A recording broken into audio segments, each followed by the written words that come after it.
Bonsoir, Monsieur le Président. Bonsoir. Alors, vous êtes le nouveau président de l'Union des Comores. La rétrocession de Mayotte aux Comores, est-ce que c'est toujours d'actualité? Tout à fait, tout à fait. Comme je l'ai toujours dit, il n'y a pas un Comorien qui peut renoncer à ça.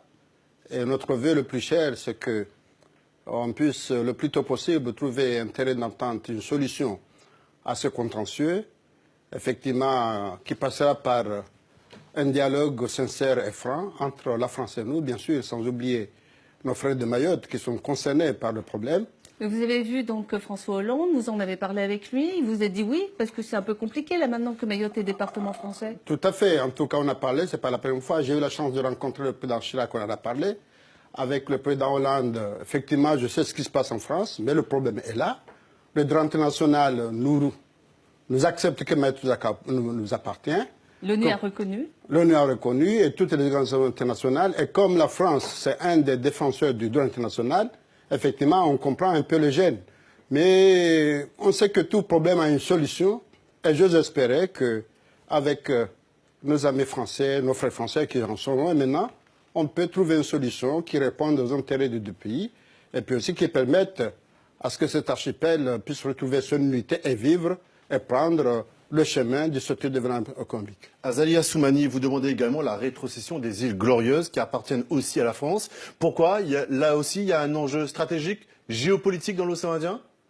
Ben ça, pour le moment, moi, je m'occupe de Mayotte. Hein. Chacun regarde devant soi. Bon, maintenant, vous êtes en train de soulever que le problème n'est pas un problème unique.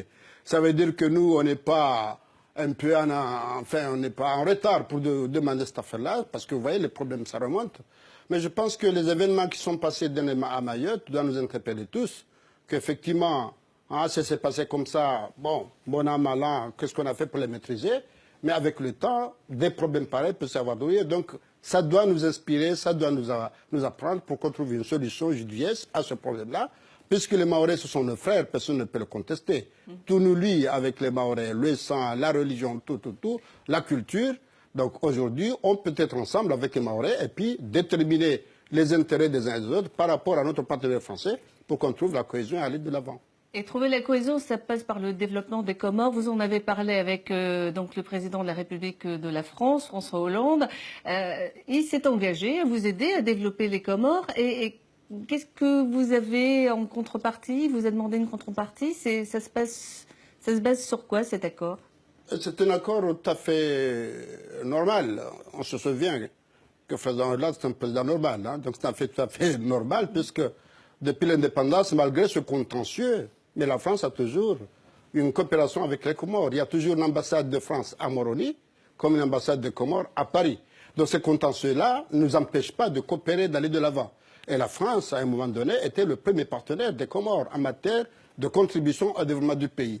Donc, ceci dit, aujourd'hui, on va essayer de recadrer, de voir une coopération en l'adaptant au contexte du moment pour trouver une solution à ce problème mahorais et aussi un problème que les Comores retrouvent le chemin de développement comme les pays, l'île Maurice et les Seychelles. Azali Assoumani, tout de même, il y a un gros problème, ce problème d'immigration clandestine entre les Comores et Mayotte.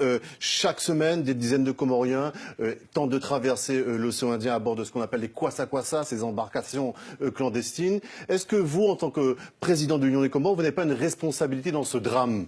Bon, ce mot-là vous engage. Nous, on appelle ça pas immigration, on appelle ça recirculation. Parce que pour nous, Mahorais, c'est un territoire français. Aujourd'hui, quelqu'un qui veut aller voir son frère dans son pays, pour nous, c'est une circulation. Les autres d'immigration les engagent. Par contre, il y a un problème concret. C'est que la France a gardé Mayotte. Il y a le visa baladure qui empêche les autres ressortissants d'y aller. Bon, ceux qui veulent y aller, effectivement, prendre des risques comme ça, des risques au risque de leur vie. Puisque maintenant, on dit qu'entre Mayotte et Anjouan, c'est le cimetière le plus grand cimetière marin du monde. Et c'est vrai, ça nous interpelle, aussi bien nous, Comoriens, que les Français, pour trouver une solution à ce problème d'une façon instantanée. Mais ce problème-là ne trouvera pas une solution sans qu'on trouve une solution d'ensemble entre Mayotte et les Comores. Je suis d'accord avec vous, nous, on est responsables mais je pense que cette responsabilité est partagée. La coopération, ça passe aussi par une entente au niveau de la lutte contre le terrorisme. Vous avez aussi évoqué ce sujet avec François Hollande. Vous avez des accords entre vous? Est-ce que, par exemple, aux Comores, il y a des cas d'islamisme radical? D'abord, ce problème du terrorisme est un problème qui nous interpelle. Je l'ai bien dit au sommet des Nations Unies. Et nous aussi, on est très inquiets parce qu'on se dit que ce qui se passe ailleurs peut bien passer chez nous. On voit des pays, même régionaux que nous, africains comme nous, qui vivent ce problème-là. On ne peut pas dire que... Vous avez des signalements chez vous? On peut pas dire, pour le moment, on est épargné, mais on ne peut pas éviter le risque parce que ce problème-là, il ne respecte pas les frontières. Ça transcende les frontières. Donc, il y en a en France. On doit prendre même en France, vous l'avez dit, on doit prendre les mesures. Et ça, effectivement, avec le président Hollande, on en a parlé parce qu'il y a une coopération militaire et sécuritaire entre la France et les Comores, depuis l'indépendance jusqu'à maintenant. Et là, effectivement, dans le cas de cette coopération-là, on en a parlé pour essayer d'adapter par rapport à, malheureusement, cette nouvelle donne du terrorisme. Comment essayer, effectivement, de le prévenir, mais surtout aussi de voir les éléments que ça, parce que de s'en débarrasser. Azali Assoumani, nous vous remercions. Merci d'avoir accepté notre invitation.